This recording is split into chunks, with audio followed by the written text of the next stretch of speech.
बात वोट जिहाद से शुरू हुई, धर्म युद्ध पर आ गई। पहले बात बटोगे कटोगे, फिर उसके बाद वोट जिहाद, फिर धर्म युद्ध। मगर महंगाई पर सियासत बिल्कुल चुप। महाराष्ट्र में चुनाव प्रचार फुल स्पीड में है। झारखंड में पहले दौर के मतदान के लिए प्रचार शोर थम गया है। बीजेपी कटेंगे तो बटेंगे से लेकर एक हैं तो सेफ है क्या दांव खेल रही है, जो आप देख रहे हैं। एक है तो सेफ है। वहीं विपक्ष बीजेपी की इस कोशिश को नाकाम करने की पूरी कोशिश कर रही है। इस बीच महाराष्ट्र में धर्म युद्ध बनाम वोट जिहाद की लड़ाई भी शुरू हो गई है। अब इस लड़ाई को लड़ कौन रहा है? वोट जिहाद और धर्म युद्ध। इस लड़ाई को लड़ रहे हैं दो मुख्य चेहरे। असदुद्दीन ओवैसी किसी परिचय के मोहताज नहीं, एआईएम के मुखिया,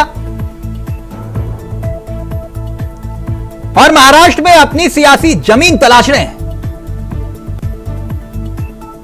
और सामने है देवेंद्र फडणवीस, बीजेपी महाराष्ट्र के सबसे बड़े चेहरे। अपने अंदाज में दोनों तरफ से वार पलटवार हो रहा है। यह तो बात रही सियासत की, जहां पर धर्म का तड़का लगा हुआ है। और धर्म के इस सियासी युद्ध में कोई पीछे नहीं है। मगर असली खबर एक और भी है, और वो खबर यह है कि सितंबर में इस साल सबसे ज्यादा महंगाई रही। सितंबर में खुदरा महंगाई दर 5.5% को पार कर गई। और महंगाई इस महीने में 9% को पार कर गई। और प्याज अलग से रूल आ रहा है 70, 80, और सवाल उठने लगे कि क्या 100 पर भी पहुंचेगा। एक और मुद्दा, देश के कई राज्यों में खाद की किल्लत आ रही है। राजस्थान, पंजाब, यूपी, हरियाणा, किसान खाद की किल्लत से जूझ रहे हैं। मगर क्या आपने सियासत के मंच पर या टीवी चैनल्स की डिबेट पर इन मुद्दों को सुना? इनकी गूंज सुनी? हर मुद्दे पर चर्चा हो रही है, मगर महंगाई पर सियासत मौन है। तो क्या मान ले कि महंगाई मुद्दा नहीं है? और अगर है तो फिर प्याज किसको रुलाएगा? यह भी एक बड़ा सवाल है। आज इसी मुद्दे पर करेंगे चर्चा, लेकिन पहले राजनीतिक मंच पर बयानों के शोर को सुनिए और फिर सीधा रुख करेंगे अपने मेहमानों की तरफ। नहीं चाहता है कि समाज बिखरे, समाज छोटे छोटे टुकड़ों में बढ़ जाए। और इसलिए हमें हमेशा याद रखना है, एक रहेंगे तो सेफ रहेंगे। किसकी बात कर रहे, किसको काटेंगे आप? 140 करोड़ जनता को काटेंगे? अरे अब तक तो हम एक रख के आए हैं, बटना नहीं, इसी के लिए इंदिरा गांधी जी ने अपनी कुर्बानी दी। ये देश बटना नहीं, इसी के लिए तो राजीव गांधी अपनी कुर्बानी दी। जो साधु संत होता है वो सबके लिए होता है। बाटो काटो में क्यों जा रहे हैं? हाँ, इधर लोगों को बोलते हैं बटेंगे तो कटेंगे। ये साधु का काम है, नाथ पंथ का काम है। अरे ये काम कोई टेररिस्ट बोल सकता है, आप नहीं बोल सकते। आप एक मठ के एक व्यवस्थापक हो, ये जाति के नाम पर, मत और मजहब के नाम पर, क्षेत्र और भाषा के नाम पर बांटने वाले लोग ये देश के दुश्मन हैं। भारत की अस्मिता के साथ खिलवाड़ करने वाले लोग हैं। ये वही लोग हैं जो अंग्रेजों की चाकरी करके चाटुकारिता करते थे, जो भारत के अस्मिता के साथ खिलवाड़ करते थे। हमें बंटना नहीं है और बटेंगे नहीं तो किसी माई के लाल की हिम्मत नहीं कि काट सके। मोदी बोले एक हैं तो सेफ है। भारत में अनेक लोग हैं, मराठा है, दलित है, मुसलमान है, क्रिश्चियन है, ईसाई है, ओबीसी है, तो भारत अखंड है। मोदी क्या बोल रहे, एक हो जाओ, कैसा होंगे बाबा? तो मोदी चाहते क्या है कि सब भारत की डाइवर्सिटी खत्म हो जाए। फेक नैरेटिव जो लोकसभा में उन्होंने फैला के लोगों को भ्रमित किया, अब महाराष्ट्र की जनता चौकन्ने हो गई है, समझदार है और इस फेक नैरेटिव में प्रभाव में नहीं है। एक है तो सेफ है। देश में सभी हिंदू, मुसलमान, सिख, ईसाई, बौद्ध, जैन सभी लोगों को एक रहना चाहिए, तभी इस देश की ताकत है। हम लोगों का तो नजरिया है कि एकता होनी चाहिए, धर्म, जाति, भाषा, प्रांत सभी। वोट जिहाद की बात हो रही है, धर्मयुद्ध की बात हो रही है, लेकिन क्या मुद्दे की बात हो रही है? आज इसी मुद्दे पर करेंगे चर्चा। हमारे साथ जो मेहमान कार्यक्रम का हिस्सा बन रहे हैं उनसे आपका परिचय करवा देते हैं। हमारे साथ रत्नेश मिश्रा जी हैं, बीजेपी के युवा चेहरे हैं। हरिनाथ उपाध्याय जी, डॉक्टर साहब, कांग्रेस के अनुभवी चेहरे हैं। हमारे साथ AK दुबे जी जुड़ गए हैं, SK दुबे जी, माफ करिए। डॉक्टर साहब, आपका भी बहुत बहुत स्वागत है। समाजवादी पार्टी के बहुत काबिल प्रवक्ता हैं। साथ ही साथ हमारे साथ पीयूष जी जुड़ गए हैं, जो हमारे वरिष्ठ हैं और राजनीतिक विश्लेषक, वरिष्ठ पत्रकार भी हैं। आप सभी का बहुत बहुत स्वागत है। सबसे पहले रत्नेश जी, आपसे इस चर्चा की शुरुआत करना चाहूंगा।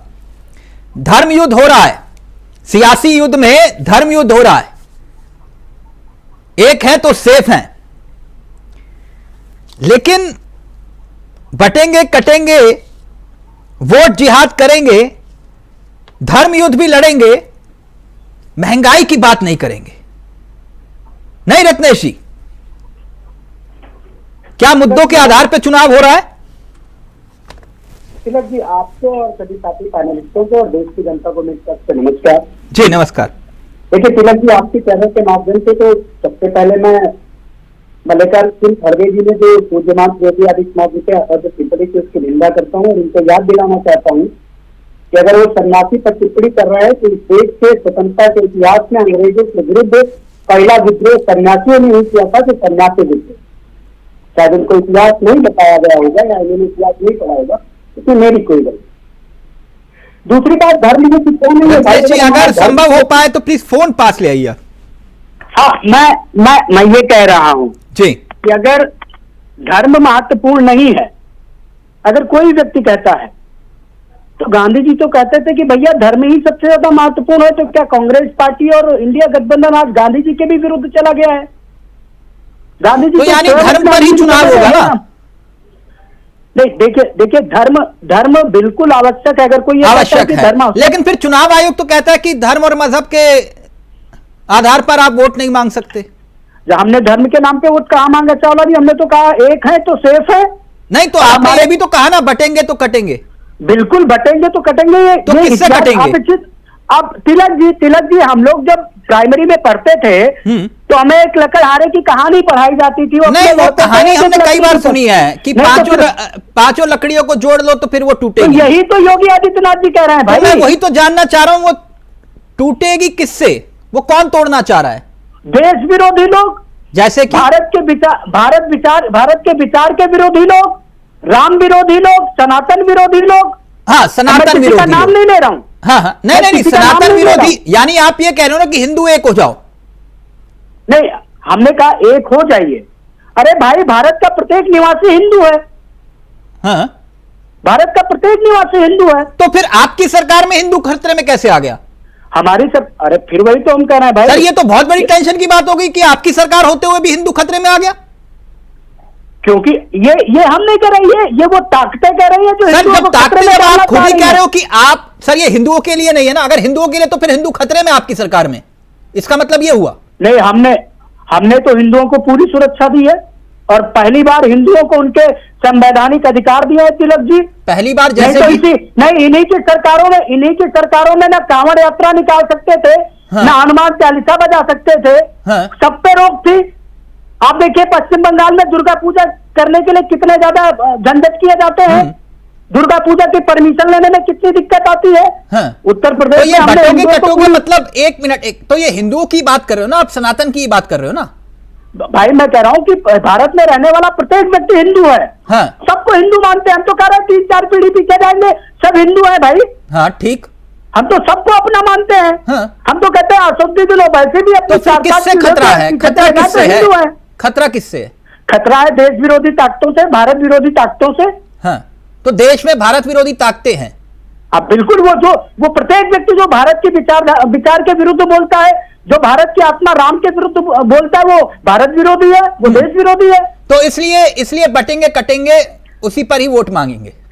नहीं, हमने तो जनता से आह्वान किया भाई, बटेंगे तो कटेंगे। बांग्लादेश में देखिए काट दिया। और एक चीज बताइए, अल्लाह अकबर बोलकर यही ताकते हैं जो कैफे में बैठे लोगों को गोली मारती है, वहां जाति धर्म थोड़ी पूछते हैं ये हमसे। कुरान की आयतें सुनकर गोली मारी जाती है भाई। अभी देखिए लव जिहाद के कितने केस आ रहे हैं, हिंदू नाम बताकर हिंदू महिलाओं को मार दिया जा रहा है। तो इसीलिए तो कह रहे हैं कि उन ताकतों के विरुद्ध एक हो जाइए, उन लोगों का। और मैं तो यही कहता हूं, यही नहीं, एक रहेंगे तो नेक रहेंगे, एक रहेंगे तो सशक्त बनेंगे। यानी अभी आप कह रहे थे कि हम तो जो है सबको एक रहने की बात कर रहे थे, आपको यार खुद 80-20 कर देंगे रत्नेश जी। एक रहेंगे तो विरोधियों को हराएंगे। अच्छा एक मिनट रत्नेश जी, एक रहेंगे सेफ रहेंगे, बहुत अच्छी बात है। लेकिन वो जो प्याज के रेट बढ़े हैं, पब्लिक बड़ी परेशान है, मालूम है क्या रेट हो गया? देखिए प्याज के दाम ऊपर गए तो नीचे भी आ जाएंगे, तो ये तो अच्छा, आप कोई महंगाई मुद्दा ही नहीं है? नहीं भाई, आप कह रहे हैं महंगाई, आपने बताया कि खुदरा महंगाई 5.5% बढ़ी, तो आपको यह भी बताना चाहिए था कि टीएडीए भी बढ़ा, आपको यह भी बताना चाहिए था कि प्रति व्यक्ति आय भी बढ़ी। अच्छा, क्योंकि अगर आप 2012-14 से तुलना करेंगे तो उस समय प्रति व्यक्ति आय दूसरी थी, आज दूसरी है। तो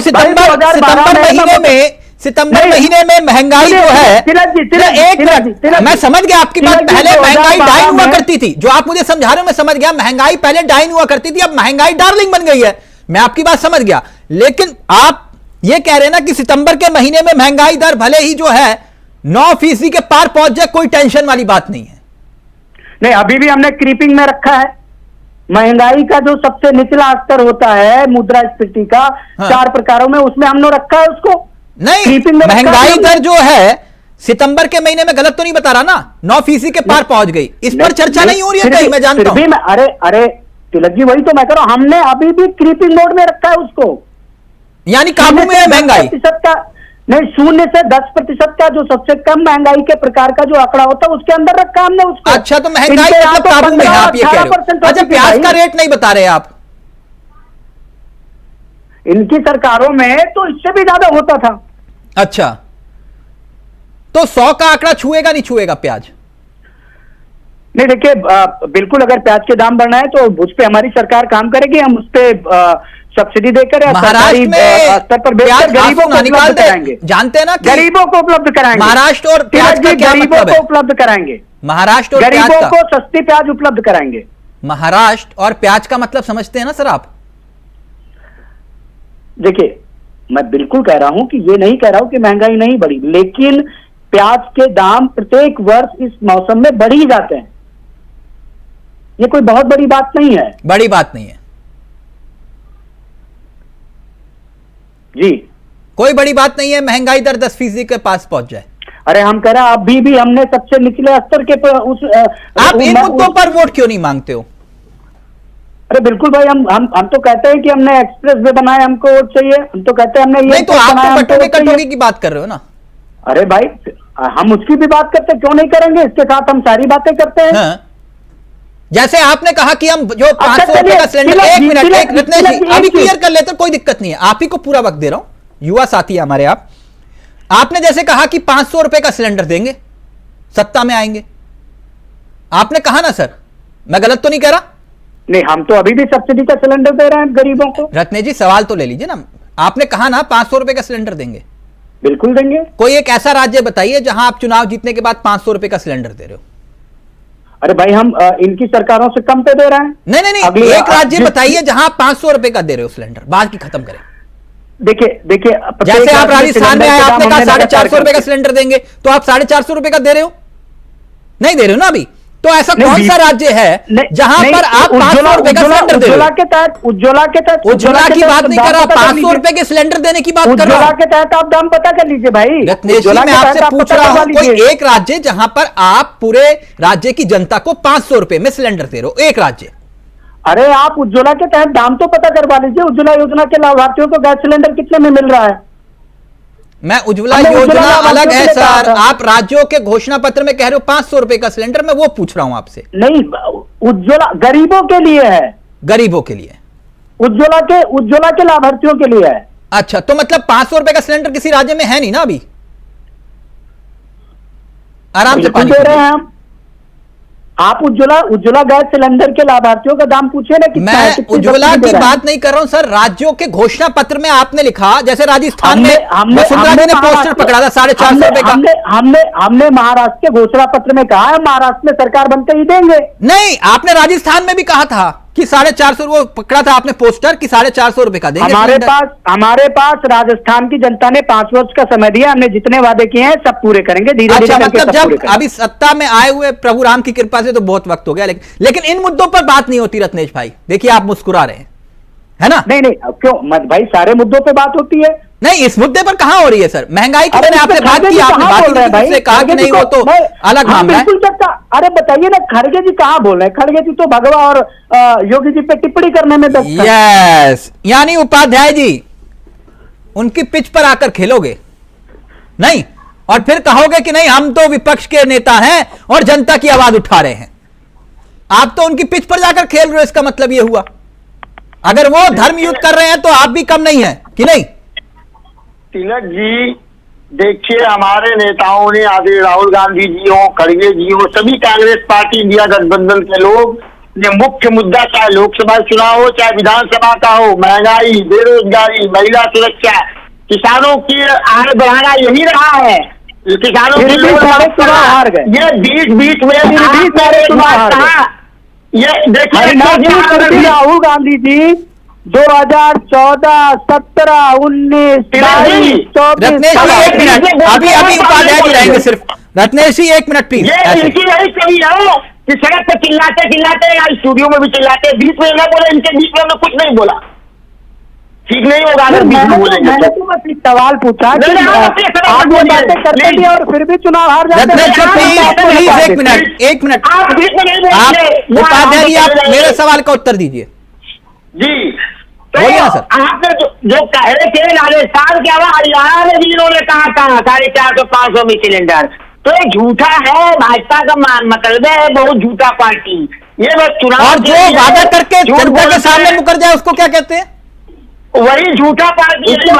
नहीं, आपके जैसे अध्यक्ष ने खुलेआम सबके सामने कहा, तो फिर आपने जो वादा किया आप भी तो मुकर गए, तो आप भी तो झूठे हुए, इसका मतलब ये हुआ। हम कहां मुकर गए? हमारे अध्यक्ष ने कहा। अच्छा, आप हिमाचल और कर्नाटक में नहीं मुकरे? कहां मुकरे? सब दे रहे हैं, नहीं दे रहे हैं, सब दे रहे हो। हिमाचल की जनता को सब दे रहे हो, लागू किए जो वादे किए थे। हिमाचल की जनता देख रही होगी उपाध्याय जी आपको। हाँ, सब दे रहे हैं। कर्नाटक में सब दे रहे हैं आप? कर्नाटक में सब दे रहे हैं। एक पर वो समस्याएं हुई थी तो वही अच्छा जी ने कहा कि आप उसको बंद नहीं कर सकते हैं एक तरह से, और आप बजट की व्यवस्था करिए। भारतीय जनता पार्टी खुला झूठ बोल रहे हैं, खुलेआम झूठ बोल रहे हैं। महाराष्ट्र की बात, ये भगवान खुलेआम झूठ बोल रहे हैं।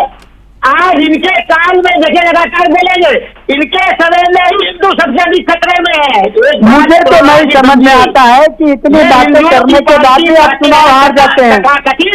हिंदुओं के ही वर्चस्व वाली संख्या है यहाँ पर। सबसे चुनाव हार जाते हैं, 2014 हार गए, 17 हार गए, 19 हार गए, 22 हार गए, 24 हार गए, मध्य प्रदेश हार गए, छत्तीसगढ़ हार गए, हरियाणा हार गए, तेलंगाना, उसके बाद राजस्थान हार गए। रत्नेश जी प्लीज, उपाध्याय इतना हारने 49 रत्नेश जी का ऑडियो अभी नहीं, प्लीज एक मिनट उपाध्याय जी, एक मिनट। जी यानी ये हुआ ना कि आप असल मुद्दे नहीं उठा पा रहे, तभी तो जनता आपको वोट नहीं दे रही। उठा रहे नहीं, हम तो असल मुद्दे उठा रहे हैं तिलक जी।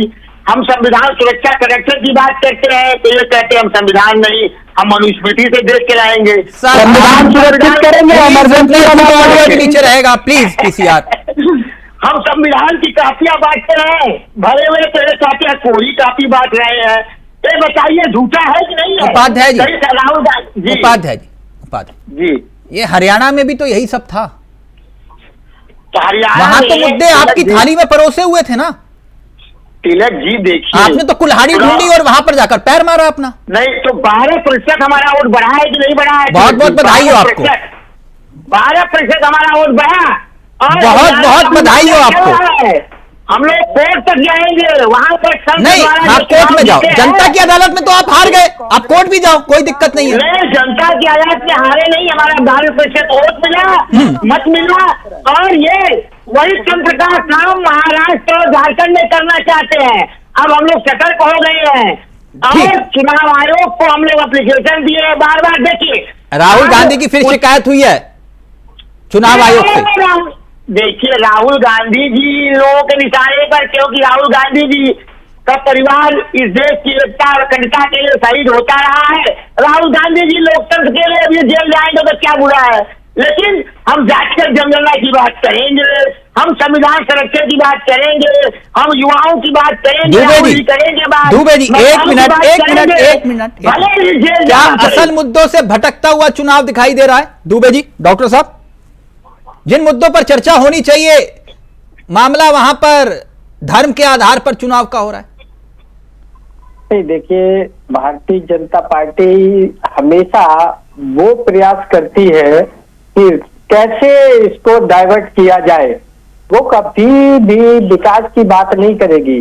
इनसे आप पूछिए गंगा एक्सप्रेस वे कब से बन रहा है, ये जो आजमगढ़ वाला पूर्वांचल एक्सप्रेस वे है उसमें कमियां देखिए। आप अगर गए हो बुंदेलखंड एक्सप्रेस वे देखिए, आए दिन बनता रहता है। और उसके कंपेयर में अगर आप चले होंगे लखनऊ आगरा में तो आपने देखा होगा कि जो हम लोगों ने एक्सप्रेस वे बनाया था वो किस कंडीशन में और कैसा है। तो कहने का मतलब ये है, हमारी जब नेताजी की सरकार थी तो उन्होंने सिंचाई, पढ़ाई और दवाई ये मुफ्त का ऐलान किया था। 1 रुपए में पर्चा बनता था, शायद आपको भी ये याद होगा। और हम उस वादे को जो हमारी 2027 में सरकार आएगी तब हम फिर इसको लागू करेंगे कि सिंचाई भी फ्री होनी चाहिए, दवाई भी फ्री होनी चाहिए और पढ़ाई भी बच्चों के लिए फ्री होनी चाहिए।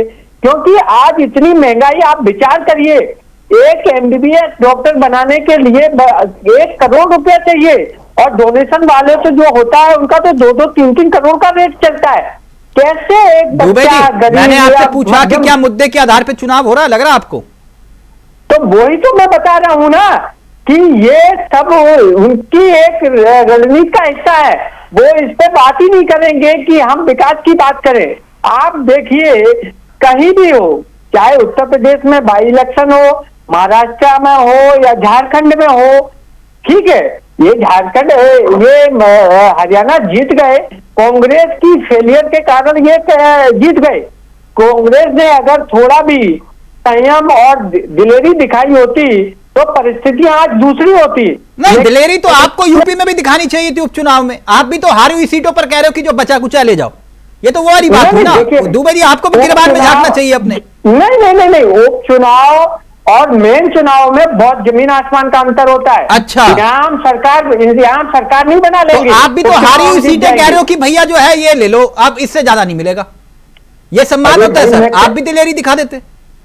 नहीं, तो हमने तो दिलेरी दिखाई दी, हमने 2024 में दिलेरी दिखाई, तभी तो 6 हो गई, ऐसा नहीं है। अच्छा, और हमने दिलेरी दिखाई, आगे भी ऐसा रहेगा।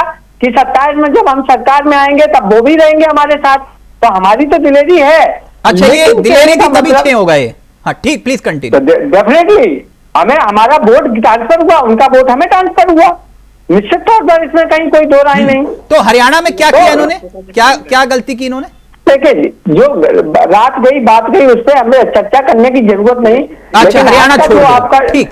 आज आपका जो टॉपिक है, हाँ। उस पर हम इतना ही कहेंगे हाँ। कि पहले जो साधु या सन्यासी या जो महान ऋषि वगैरह होते थे, वो राजाओं को मार्गदर्शन करते थे। आपने कहा आपने ये भी धर्म के पढ़ा आधार होगा। पर सियासत कर रहे हैं। मुझे याद आया ये आजमगढ़ का भी आपने जिक्र किया।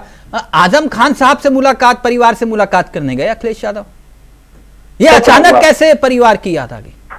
क्यों ये भी हमें किसी से पूछ के जाना पड़ेगा कि हम भाई आजम साहब का। अच्छा, एक साल पहले तक कोई नहीं रोका था आपको? नहीं, क्यों भाई, अरे जब हमें जाना होगा। अच्छा, जब जाना होगा। समय ने तो चुनाव में जब लिखा है आपको, वैसे समय ने जब लिखा है आदमी तभी जाता है। चावड़ा साहब, आप समय से पहले कोई काम नहीं कर पाएंगे। हाँ, मैं क्या, किसने बताया था? किसी मौलवी ने बताया था, पंडित जी ने बताया था, या किसने नहीं, बताया वो था तो कि इसी ऊपर- तारीख को जाना? मेरे परम पिता परमेश्वर जो ऊपर बैठा है, हाँ। जो सभी को देखता है, उसी ने भी लिखा है। अच्छा, उसी डायरेक्ट के बातचीत कहने होती है दुनिया परमेश्वर चलती से है। आपकी? हाँ, तो उन्होंने ही बताया कि आप भी जाना आजम खान के परिवार से? हाँ, उन्होंने बोला तब हाँ। गए। या फिर मसला वो चुनावी है कि मुस्लिम वोट चाहिए? नहीं, उन्होंने मार्गदर्शन किया, उन्होंने ज्ञान दिया तो गए। अच्छा, परमेश्वर ने ज्ञान दिया। परमेश्वर ने कभी ये नहीं कहा कि हाँ। जाओ राम मंदिर भी होकर आओ? राम मंदिर के लिए जिस दिन वो बोलेंगे उस दिन राम मंदिर सफरवार जाएंगे। अच्छा, परमेश्वर मना करते हैं कि राम मंदिर मत जाओ? यस। अरे ओके। एक वक्त, अरे पानी भी आदमी पीता है तो परमेश्वर की मर्जी से पीता है। आप याद रखना। तो इस बात परमेश्वर को। आपसे ये कहते हैं कि राम मंदिर मत जाना? ये मैं क्या बोल रहा हूँ, आदमी पानी भी पीता है, सांस भी लेता है तो उसकी मर्जी से। मैं आपकी बात समझ रहा हूं कि परमेश्वर ने कहा कि भाई हाँ। आजम खान के घर चला जाना, लेकिन राम मंदिर मत जाना, भले ही हनुमानगढ़ी से यूटर्न ले लेना।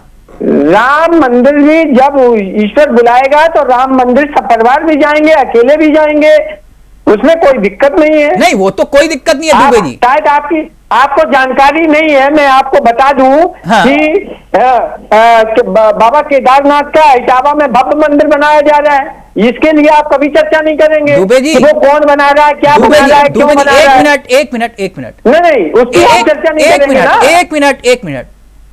बाबा केदार एक ही है, ठीक? ये आप लोग भगवानों की फ्रेंचाइजी मत बनाओ। अरे नाम रखने में कौन सा है? नहीं, मैं कह रहा हूं कि ये संभव ही नहीं हो सकता। धाम एक ही है। एक नाम के कितने आप लोग होते हैं? केदारनाथ ना, धाम एक ही है। अरे मंदिर कितने भी बनाओ। मतलब है? नहीं, लेकिन मंदिर- ये अरे काम मंदिर- मत, यहां मत करिए प्लीज दुबे जी, विषय अरे पर रहिए। भोलेनाथ का नाम, मैंने आजम खान भोलेनाथ की का बात की, नाम- आप पलट गए। नहीं, भोलेनाथ रत्नेश जी का ने नाम कहना चाह रहे, जल्दी से कौन मैं उसी को पूरा वक्त दूंगा। रत्नेश जी बोले, क्या कहना चाह रहे हैं? देखिए तिलक जी, अभी समाजवादी पार्टी के प्रवक्ता ने कहा कि उपचुनाव से सरकार नहीं बनती, इसीलिए समाजवादी पार्टी को प्रदेश की जनता उपचुनाव में हराएगी, क्योंकि सरकार के साथ जाकर विकास की बात करनी है। और ये एक चीज कह रहे हैं, अब इन्होंने कहा कि प्रभु श्री राम से या राम से बोलती है, मतलब पहली बार ऐसे प्रभु श्री राम ऐसा कर रहे हैं कि किसी को अपना दर्शन करने से रोक रहे हैं। और मानस में अरे आप बाबा नहीं तुलसीदास जी ने कहा है कि केवल आप मोबाइल से बात कर रहे हैं ना, ये भी परमपिता परमेश्वर की मर्जी है। यहाँ मोबाइल से बात कर रहे हो ना, ये परमपिता परमेश्वर की मर्जी से बात करते हो। रावण के जो भगवान का मजाक बनाओगे तो उसे राम ने दर्शन दिए, भगवान का मजाक प्रभु श्री राम दर्शन नहीं देना किसी चाहते। का भी मजाक उड़ा लेना। और भगवान के साथ बताइए, परम पिता परमेश्वर ने अखिलेश यादव को कहा हाँ, कि आप आजम खान के घर गए, अब इससे बड़ा कोई मानसिक दिवालियापन नहीं हो सकता। उल्टे मानसिक दिवालियापन मजाक उदाहरण आपके चैनल के माध्यम से कोई व्यक्ति नहीं दे सकता। दुनिया में किसी के साथ और आपको बता रहे हैं कि आपको पता ही नहीं है। नहीं भैया एक चीज और करना। और तिलक जी, प्रभु श्री राम ये चाहते हैं कि 2014 में भी भाजपा जीती, 2019 में भी भाजपा जीती, 2024 में भी भाजपा जीती। ये प्रभु श्री राम हमारे लिए चाहते हैं, क्योंकि हम लगातार प्रभु श्री राम की बात कर रहे हैं। लंगड़े मतलब मैं तो पहली बार ऐसा सुन रहा हूँ कि गोली चलवाने वाली पार्टी के नेता को पृथ्वीराज का परमेश्वर का आदेश आता है। अभी तो एक टांग टूटी है, 27 में दोनों टांगे टूट के घर बैठ जाओगे, याद रखना मेरी बात को। अच्छा 14 में टूटी, 17 में टूटी, 19 में टूटी, 22 में टूटी, कितनी बार टूटेगे भाई? 24 की बात करो, कितनी बार टूटोगे कि प्लास्टर से भी ना जुड़ने वाली? कितनी बार टूटोगे तो प्लास्टर से भी ना जुड़ेगी? 24 की बात करो, ऑपरेशन से भी डॉक्टर नहीं जोड़ पाएगा। एक मिनट पीयूष जी रहेंगे। पीयूष जी धर्म युद्ध होगा, वोट जिहाद होगा, लेकिन मुद्दों की बात नहीं होगी। यही है ना चुनाव कुल मिलाकर। एक मिनट, अभी 1 मिनट रत्नेश जी प्लीज, सबका ऑडियो नीचे, सिर्फ पीयूष जी का रहेगा। पीयूष जी, रत्नेश जी कह रहे हैं महंगाई तो हमारे यहां, ये भी बताओ कि प्रति व्यक्ति आय बढ़ी है, रोजगार के साधन बढ़े हैं, तो महंगाई कोई मुद्दा नहीं है, इसलिए महंगाई पर बात नहीं। देखिए तिलक जी, ये महंगाई बहुत बड़ा मुद्दा है, क्योंकि महंगाई हर आदमी फील कर रहा है उसको। खासकर जो है कि आर्थिक रूप से जो कमजोर तबका है वो उसको कहने की बात नहीं है। लोग रोज बाजार जा रहे हैं और अपनी जेब कटती हुई महसूस कर रहे हैं। आप चाहे सब्जी का दाम ले लीजिए, अनाज के दाम ले लीजिए। टमाटर 100 रुपए, अभी जाके 80 रुपए पे आया है टमाटर, और बहुत दिन तक 100 पे चलता रहा। प्याज का वही हाल है, आप देखिए। आलू जो है, आलू का वही हाल है, 40-45 से नीचे आलू मिल नहीं रहा है। तो हर चीज का वही हाल है। तो वो निश्चित रूप से महंगाई है। और महंगाई, ये देखिए तिलक जी, बहुत दुर्भाग्यपूर्ण है कि हमारे देश में चुनाव के पहले तो बात होती है महंगाई की, बहुत बात होती है, लेकिन दुर्भाग्यपूर्ण है कि मतदाता के लिए चुनाव मतदान देते समय ये मुद्दा जो है खिसक के तीसरे चौथे नंबर पे चला जाता है। जितने भी सर्वेक्षण हुए उसमें हमने देखा कि जबकि अभी देखिए अभी ताजा अमेरिका का चुनाव जो है वो उसका बहुत बड़ा फैक्टर था, और सबसे बड़ा फैक्टर यही महंगाई था, जिससे जो है डेमोक्रेट हारे हैं और जो है कि रिपब्लिकन जीते हैं। क्योंकि बहुत समय से पिछले 2-3 साल से जो है वहां पे अमेरिकन जो है, जो खासकर लोअर मिडिल और लोअर क्लासेस जो हैं, वो उनको देवी के अपने जो है। नहीं पीयूष जी, क्या मान लें कि अब महंगाई मुद्दा भारत में है ही नहीं? नहीं, मुद्दा तो है, लेकिन उस पर वोट नहीं होता है तिलक जी। वोट में उस पर तो इसलिए जो विपक्ष के नेता होते हैं वो मुद्दा नहीं उठाते। नहीं, मुद्दा तो उठाया जाता है, और खासकर विपक्ष उठाता है, क्योंकि देखिए सत्ता पक्ष के ये अधिकार में होता है, उनके कंट्रोल में होता है महंगाई को रोकना। लेकिन चाहे जो भी सत्ता में हो, जिस राज्य में जो सरकार सत्ता में हो, वो नहीं कर पाती महंगाई को काबू। इसलिए वहां का विपक्ष ही इस बात को उठाता है हमेशा से। लेकिन जनता जो है, अनफॉर्चुनेटली, अगर आप तमाम सर्वेक्षण देखिए, पोस्ट जो है कि पोल सर्वेक्षण देखिए, उसमें क्या मुद्दे रहे, तो महंगाई कहीं न कहीं जो तीसरे चौथे पे वो आती है। ये बहुत से सर्वेक्षण आए हैं लगातार चुनाव के बाद, ये उसमें दिखाया गया है। ये हमारे देश का दुर्भाग्य है, क्योंकि जनता को सबसे ज्यादा जो चीज काटती है वो ये महंगाई है। और आज से नहीं, हमेशा ये चल रहा है। कोई से आपको याद होगा, दिल्ली की सरकार पलट गई थी प्याज की महंगाई को लेकर, आपको याद होगा। नहीं, उससे पहले इंदिरा गांधी की सरकार पर भी इसका असर पड़ा था, इसकी चर्चा नहीं होती है। जी हाँ, उस टाइम में देखिए क्या था कि जितने राजनीतिक दल थे वो बहुत सेंसिटिव थे इस महंगाई को लेके, और जनता भी बहुत जागरूक थी। आज निश्चित रूप से एक वर्ग जो जनता है उसकी पॉकेट भारी हुई है। तो रत्नेश जी कह रहे हैं ये पर कैपिटा इनकम तो नहीं बढ़ी है। आप पिछले 10-12 साल में देख लीजिए, उसमें घाटा हुआ है। नहीं, आप देख लीजिए ना, महाराष्ट्र में चुनाव है, झारखंड में चुनाव है, या फिर यूपी में उपचुनाव है, या इससे पहले हरियाणा में चुनाव हुआ, कहीं आपको दिखा कि महंगाई का कोई मुद्दा बन रहा है? नहीं, वही मैं कह रहा हूं, दुर्भाग्यपूर्ण है कि वो मुद्दा बनता नहीं है जो बनना चाहिए, क्योंकि वो आम आदमी को तो वही सबसे ज्यादा प्रभावित कर रहा है। आम आदमी से बात करिए तो कहता है बेरोजगारी और महंगाई है, लेकिन फिर वोट किस पे पड़ जाता है? वोट पड़ जाता है आप राम मंदिर के नाम पे, वोट पड़ जाता है कि हिंदू खतरे पे है इस नाम पे, वोट पड़ जाता है कि आप साहब को जो है कि हमने इनको टाइट कर दिया इस नाम पे, कि जो है कि हमने जो है कि ये आपका जो आपकी भैंस खोले जाएंगे इस नाम पे। तो वोट इस नाम पे अगर जनता डाल देगी तो फिर को महंगाई को झेलनी पड़ेगी। इसीलिए जो इतनी पॉलिटिकल पार्टीज हैं वो इंसेंसिटिव हो रही है इसको, वो बातें तो करती है। नहीं, बात तो राजनीतिक मंचों पर मुद्दों पर होनी चाहिए ना। ये तो तू तड़ा के थप्पड़ मार दो, जूता, पता नहीं क्या क्या चल रहा है इस चुनाव में, जिस तरह की बयानबाजी हो रही है। नहीं देखिए तिलक जी, इसीलिए हो रही है कि आप भटकाव में जनता को डाल रहे हैं, क्योंकि आपके पास उस मुद्दे के लड़ने के लिए कोई योजना नहीं है, कोई आपके पास प्रभावी एक कोई इस तरह का कदम नहीं है जो आप उठा रहे हो। जो सत्ता में अगर आप हैं या जो विपक्ष में, तो आपके पास तो यानी ये विपक्ष की कमजोरी हुई ना सर? नहीं देखिए, यह असफलता दोनों की है, पक्ष और विपक्ष दोनों की है। पक्ष के पास ज्यादा ताकत है, वो कंट्रोल कर सकती है। देखिए आपको याद होगा पहले महंगाई को किस तरह से काटने के लिए सरकारें जो है इंतजाम करती थी अपनी तरह से, सब्सिडाइज जो है, चाहे कोई सब्जी हो या कोई और भी हो, अनाज हो कोई हो, उसकी जो है कि वो सप्लाई करती थी और उसके लिए बड़ी बड़ी जगह वो चेंज बनाती थी। मुद्दे अगर होते पीयूष जी, खाद के लिए लंबी लंबी लाइन लग रही है। हाँ, पंजाब से लेकर दिल्ली, दिल्ली से लेकर यूपी, हरियाणा किसान परेशान है, लेकिन मुद्दा है क्या? नहीं है ना। मुद्दा तो वही है ना कि आप जो है कि या तो धर्म है या तो जाति है, यही दो मुद्दे चल रहे हैं, यही हो रहे हैं आपके। आप अगर जाति में आपको अपने का सर्च करते हैं अपनी जाति को, आप अपनी कि आपको हिस्सा दायरा मिलने चाहिए, तो आपको कहा जाता है कि आप बट रहे हो, आपको बांटा जा रहा है। आपको कहा जाता है कि एक धर्म के अंडर में आओगे तो आप बटोगे नहीं। रत्नेश जी, बातें आप करेंगे तो महंगाई तो उसमें कहीं ना पीछे छूट जाएगी आम आदमी की। लेकिन आम आदमी इस पे वोट क्यों देता है, उसको ये तय करना होगा कि उसको किस पे वोट देना है। जब तक आम आदमी नकारेगा नहीं इस तरह के मुद्दों को, इस तरह की पार्टियों को नकारेगा नहीं तब तक जो है ये मुद्दा महंगाई मुद्दा बन ही नहीं पाएगा। सरकारें उसके लिए प्रयास भी नहीं करेंगी, और ये हम लगातार होते हुए देख रहे हैं। मुझे नहीं मालूम है कितनी सच्चाई है रत्नेश जी। एक मेहमान ने अभी कुछ भेजा है, उन्होंने लाइव में कमेंट किया है कि लहसुन जो है वो 300 रुपए, तो प्याज जो है 80 रुपए तक किलो मिल रहा है। क्या यह सच है या झूठ?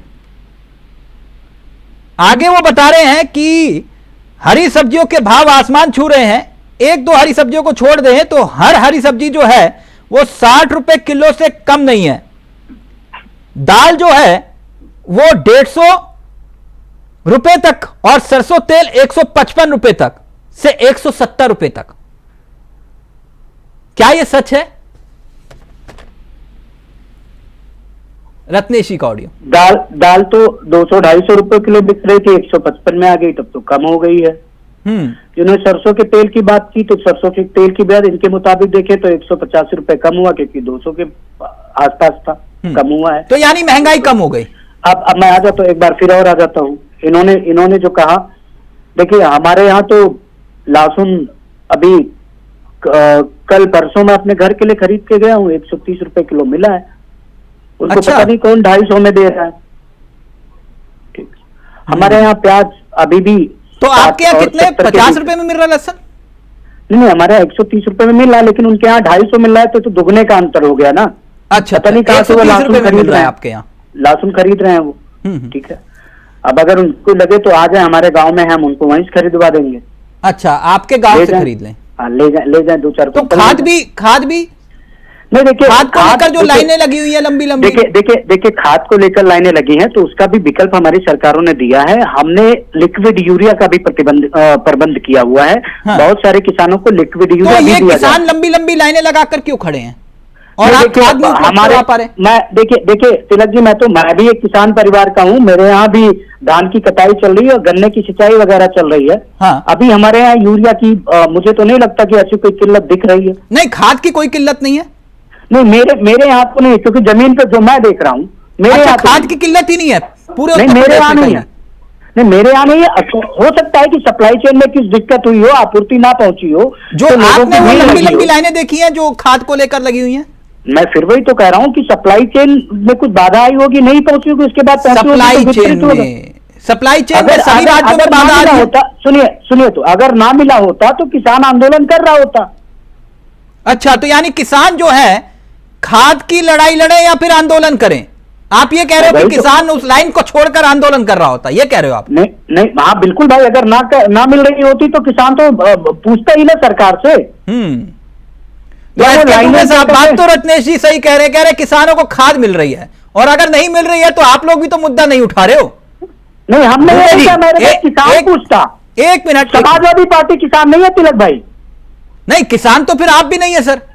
नहीं, मैं प्रॉपर किसान हूँ। मुझसे जो भी किसानी पूछना चाहते हैं सब पूछिए। नहीं, मैं टैक्स लेने थोड़ा ना बैठा हूं सर, मैं तो खाद की बात कर रहा हूं। आप कह रहे हो कि नहीं मैं किसान हूं, कोई दिक्कत नहीं है। सर हर नेता बीजेपी नेता नहीं होता ना, दिक्कत तो होगी तो तभी तो ये लंबी लंबी लाइनें लग रही है। खैर एक मिनट, एसके दुबे, उपचुनाव है, आपने सुना कहीं ईमानदारी से खाद को लेकर मुद्दा बनाया आपने? अगर आप कह रहे हो विपक्ष के नेता हैं तो किसानों की आवाज बने आप अगर मेरे राष्ट्रीय अध्यक्ष जी की और कई नेताओं की स्पीच सुनेंगे तो वो सारे मुद्दे रैली में बोले जाते हैं। अब ठीक है, होता क्या है कि मीडिया हमेशा सत्तारूढ़ दल को ज्यादा इंपॉर्टेंस दे देती है, हमारी बात कम इंपॉर्टेंस देती है। बात बाकी अगर आप, अरे सुनिए यार, पहले सुना करो, थोड़ा शांति रखो। अगर आप पूरी स्पीच देखेंगे पहुंची होगी ना, आप तो पार्टी के अधिकृत प्रवक्ता है, वो स्पीच आपके पास तो पहुंची होगी, आप ही अपने फोन पे चला दीजिए। हम तो बोलते हैं ना, हम खुद बोलते हैं, अरे हम खुद बोलते हैं यार। तो कहाँ बात सुना करो यार, उसके बाद मैं फिर वही कह रहा हूँ, ये फर्जी किसान बनते हैं, बहुत बड़े किसान का ना, ये ज्यादा मत किया करोड़ की गाड़ी चलता है, मेरे पास तो 3 करोड़ किसान नहीं हो, मेरे मैं बिल्कुल किसान हूँ, मैं बिल्कुल किसान हूँ। मेरे पास तो लैंड क्रूजर नहीं है, पता नहीं कौन सी खेती करते हैं अखिलेश यादव जी जो लैंड क्रूजर से चल रहे हैं। 3 करोड़ 4 करोड़ की गाड़ी है। एक काम करो, स्वर्ग में जाके बंगाली लक्ष्मण जी को पूछना कि बंगाली लक्ष्मण जी ने क्या किया था, और वर्तमान में जितने नेता है ना, उनसे प्लीज अभी दुबे जी का ऑडियो रहेगा, प्लीज दुबे जी का ऑडियो रहेगा, जी से पूछो, एक मिनट सिर्फ दुबे जी का ऑडियो रहेगा, दुबे जी का ऑडियो रहेगा, सिर्फ दुबे जी का ऑडियो। दुबे जी यहाँ तुम बैठे हो, थोड़ा तमीज से बात करो, तो मुद्दे की बात करो। इतना गंभीर मुद्दा है और इस तरीके की चर्चा करते हैं। आप मुद्दे पर आइए प्लीज, दुबे जी मुद्दे पे। दुबे जी बोलिए। तो कहने का मतलब है कि हम हमेशा, कि हमने स्टार्टिंग में ही जब हमने बोला था तो मैंने आपको किसान की सिंचाई का बात बोला ना, सिंचाई नहीं है भैया। अच्छा, आप ये कह रहे हो कि मीडिया जो है वो दिखाता नहीं। उदाहरण के तौर पर मैं आपकी बात समझ गया जो आप कहना चाह रहे हो। अगर ट्वीट या वो सोशल मीडिया पर 2 लाइन लिखने से अच्छा आपका किसान मोर्चा है कि नहीं है? वो अल्पसंख्यक मोर्चा था, मुझे मालूम है, किसान मोर्चा है कि नहीं? सभी वो संगठन सभी है ना? तो उनसे बोलो कि किसानों के साथ खड़े हो जाओ कम से कम। जैसे कि रत्नेश जी ने बोला कि अगर ऐसा होता तो कम से कम आंदोलन कर रहे होते, आप तो नहीं कर रहे। आपको अरे ज्ञापन दे रहे हैं हम लोग डीएम को, ज्ञापन नहीं देना, वो कह रहे हैं कि किसी ने आंदोलन किया। अरे ये तो क्या जाने, इनको कुछ मालूम है कि नहीं? इनको कुछ मालूम नहीं है चावड़ा साहब, इनको कुछ मालूम नहीं है। ये अगर लोकल पेपर पढ़ा करें, जिला पेपर पढ़ा करें, वो पेपर में आता है खेती करके लैंड क्रूजर, ये हमें भी नहीं मालूम है कैसे लैंड क्रूजर, कौन सी खेती करेंगे तो लैंड क्रूजर मिल जाएगी। क्या भाई किस टाइप के, किस अभी मैं क्या इन्हें बोलूं, इन्हें मैं अब्बा जब्बा करने काम नहीं चलेगा। दुबे नहीं, ये तुम्हारी नहीं, तुम के पटोगे तो के सामने ऐसे मजहबी मोर्चेबंदी हो रही है ना दोनों तरफ से। एक मिनट, क्या ये इन मुद्दों पर चर्चा हो रही है उपाध्याय जी ईमानदारी से? ये तो मैंने मंच खोल दिया कि भैया हाँ ठीक है, ये खाद वाले मसले को लेकर आप लोगों ने आवाज उठाई। तिलक जी, आपको बधाई है कि आपने इस मुद्दे को लिया है, और चैनल पर तो बटेंगे कटेंगे सेफ रहेंगे यही सब चल रहा है, इसके लिए आप बधाई के पात्र है। अब हम बोल रहे हैं 2-4 मिनट जो भी समय देंगे, रत्नेश जी से अनुरोध है वो बीच में नहीं बोलेंगे। नहीं, गलत बोलेंगे तो बिल्कुल टोकूंगा, झूठ मत बीच में अपने समय पर बोलिए।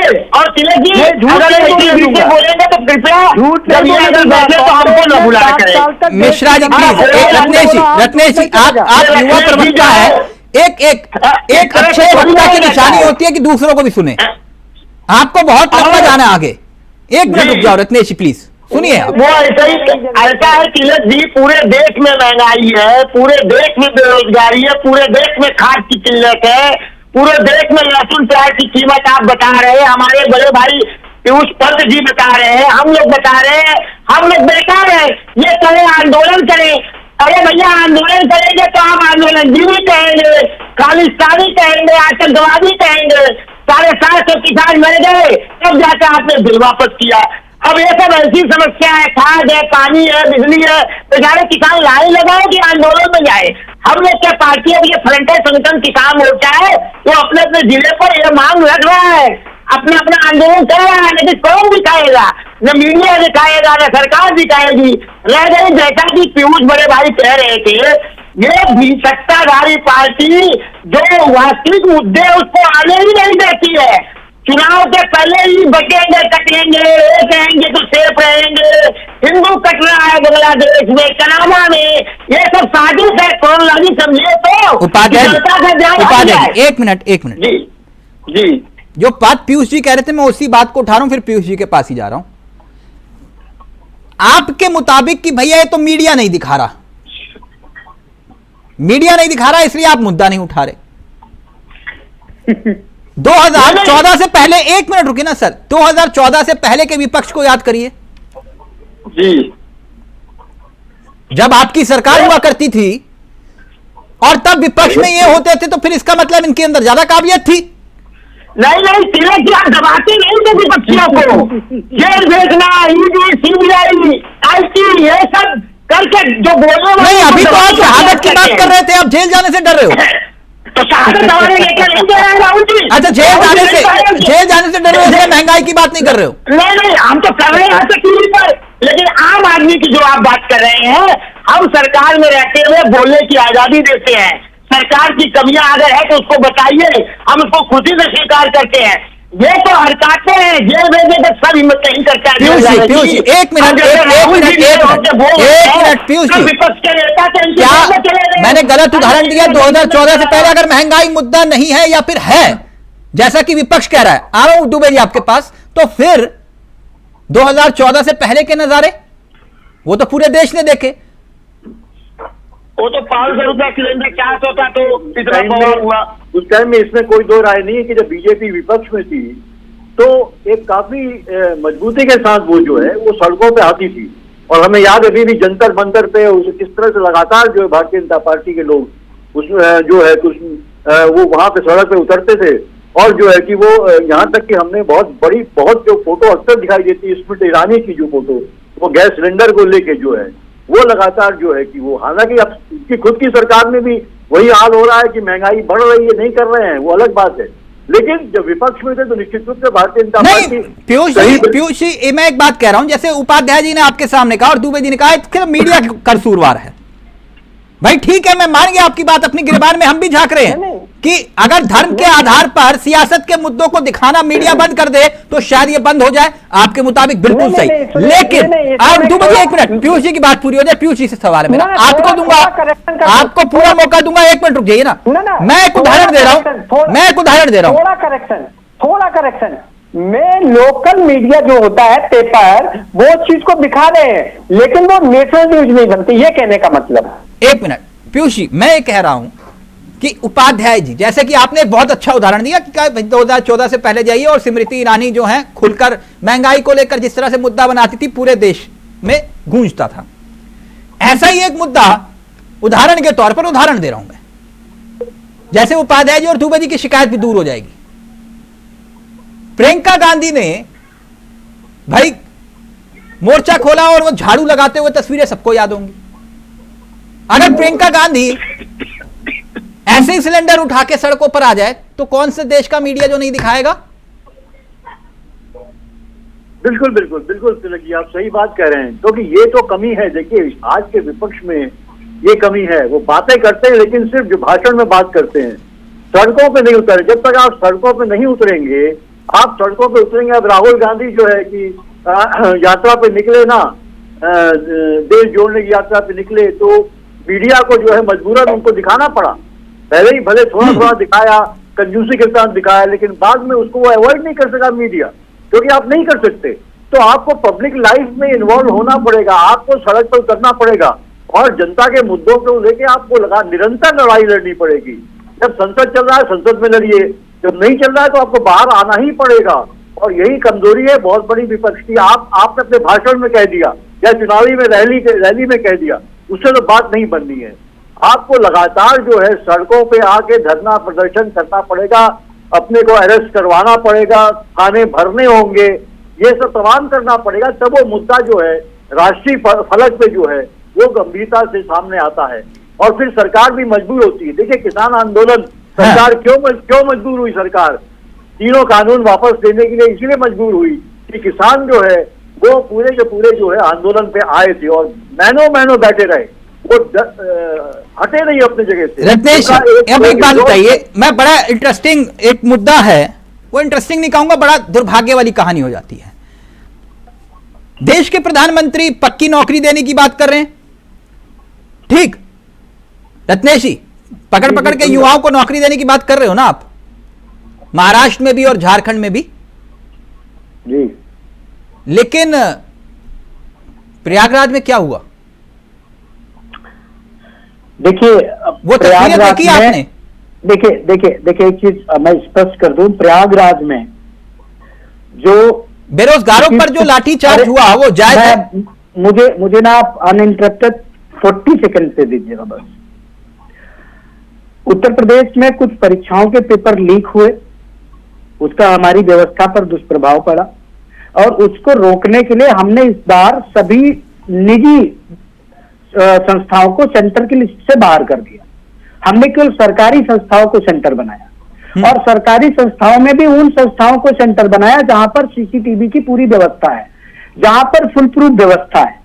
तो छात्रों की संख्या अधिक होने के कारण हमने केवल एक निर्णय लिया कि हम 2 पालियों में परीक्षा करेंगे। अरे आपको भाई परीक्षा देनी है, आप आइए ना, एक दिन कुछ छात्रों की परीक्षा होगी, अगले दिन कुछ छात्रों की परीक्षा होगी। मैं परीक्षा की प्रक्रिया नहीं पूछ रहा हूं आपसे, प्रयागराज में जो लाठीचार्ज हुआ उसे जायज मानते हैं आप? नहीं, देखिए पुलिस ने कोई लाठीचार्ज नहीं किया, पुलिस ने हल्का बल प्रयोग किया। जब छात्र उग्र होने लगे तो उनको खदेड़ने के लिए बस। अच्छा, तो लाठीचार्ज भी नहीं हुआ? नहीं, कोई लाठीचार्ज नहीं हुआ, वो वीडियोस मैंने भी देखे हैं। अच्छा। डंडे दिखा के तो छात्रों को दौड़ा गए और किसी के ऊपर डंडे नहीं मारे गए। अच्छा, तो वो प्रयागराज में इकट्ठे क्यों हुए थे, जुटे क्यों थे? देखिए मैं फिर वही तो कह रहा हूँ भाई, आपको परीक्षा देनी है, आपसे एक दिन में ली जाए, 2 दिन में ली जाए, आपको फुल प्रूफ परीक्षा चाहिए ना, आपको पेपर लीक होने से सुरक्षा चाहिए ना, तो सरकार दे रही है। अच्छा, ये मुद्दे अगर उठे चुनाव में दिक्कत नहीं होगी आपको?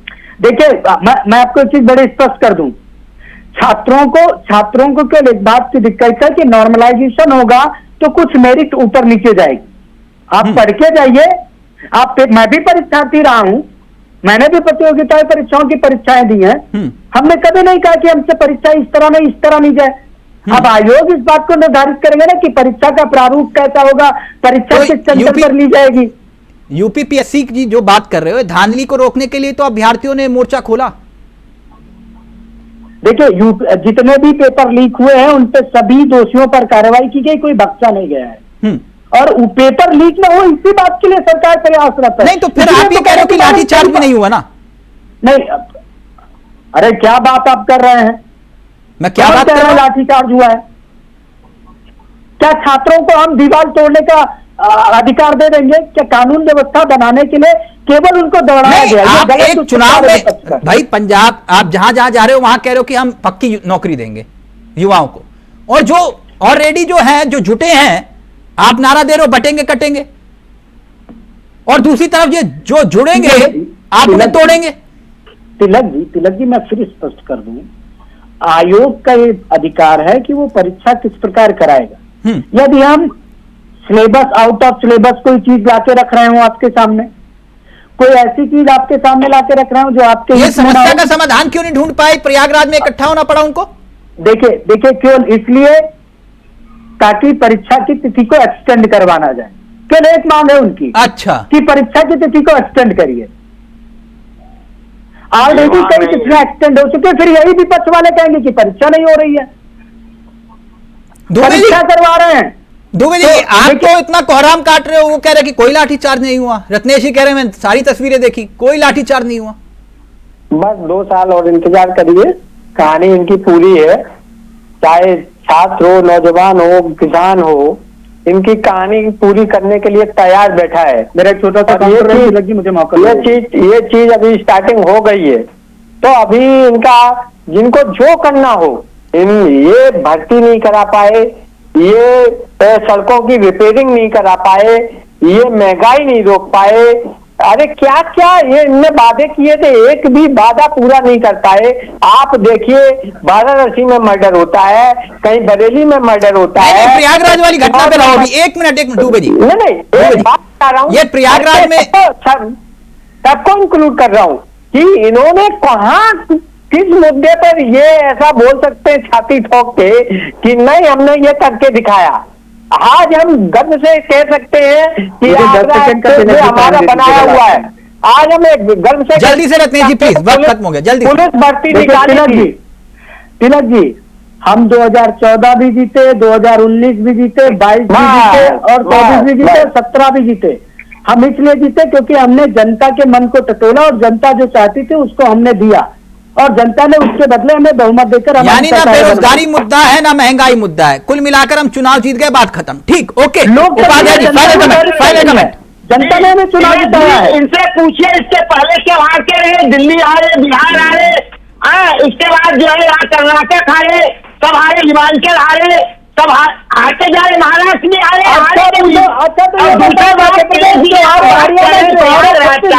ऑडियो नीचे रहेगा रत्नेश जी का, प्लीज एक मिनट बोलिए। अभ्यर्थियों की मांग है, अभ्यर्थियों की मांग है कि जो एक पाली परीक्षा कराया जाए उसको बार बार पाली में न कराया जाए, क्योंकि इनके कार्यकाल में लोक सेवा आयोग जैसी पवित्र संस्था भी जो है बदनाम हो चुकी है बार बार लीक होने के पेपर। ये पहला इतिहास था कि लोक सेवा आयोग, सब लोक सेवा आयोग के पेपर लीक हुए इनके कार्यकाल में। इनको समय चाहिए लीक कराने के लिए, अभ्यर्थियों का यह कहना है। और ये जो किसी वक्त इजाजत नहीं दे रहा, यानी कुल मिलाकर वोट जिहाद होगा, धर्म युद्ध होगा, लेकिन सियासत में असल मुद्दे गौण होंगे। मुद्दों के आधार पर चुनाव नहीं होगा, ये एक बहुत बड़ा यक्ष प्रश्न है सबके सामने, चाहे विपक्ष हो या फिर सत्ता पक्ष हो। फिलहाल मुझे दीजिए इजाजत, नमस्कार, जय हिंद, जय भारत।